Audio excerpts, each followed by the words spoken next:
Barcha hamd va sanolar Allohga xosdir.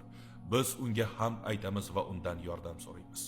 Alloh kimni hidoyat qilsa uni hech kim adashtira olmas, kimni adashtirsa uni hech kim hidoyatga sola olmas.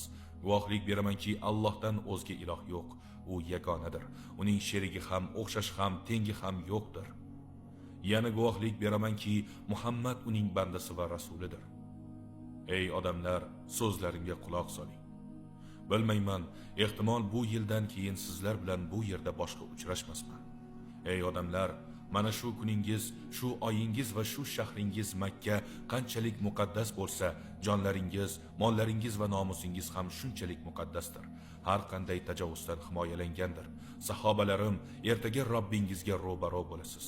Shubhasiz bugun qilgan har bir amalingiz haqida so'ralasiz. Mendan keyin bir-biringizning bo'g'zingizga tiq tutib kufrga qaytmang. Bu yerdagilar eshitganlarni yo'qlarga yetkazinglar. Ajab emaski, yetkazilgan kishilar buni bevosita tinglaganlardan ko'ra teranroq anglasalar.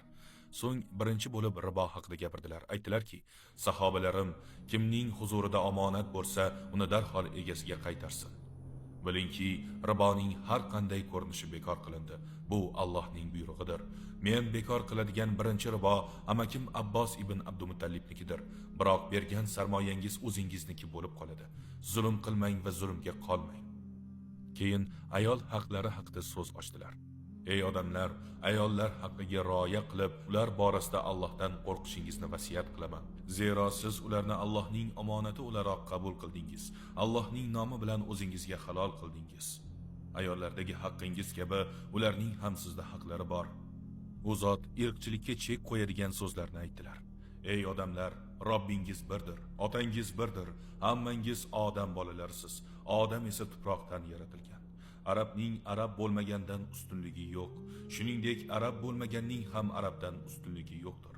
Oq tanli qora tanlidan ustun emas, qora tanli ham oq tanlidan ustun emas. Ustunlik faqat taqvo, Allohdan qo'rqish bilan bo'ladi. Allohning huzurida sizlarning eng azizrog'ingiz, eng taqvodorrog'ingizdir. U zot insoniyat asrlar davomida duch keladigan muammolar haqida gapirib, dunyoda insonlarga kerakli yechimlarni va hikmatli ko'rsatmalarni taqdim etdilar. So'ngra bizga bir omonat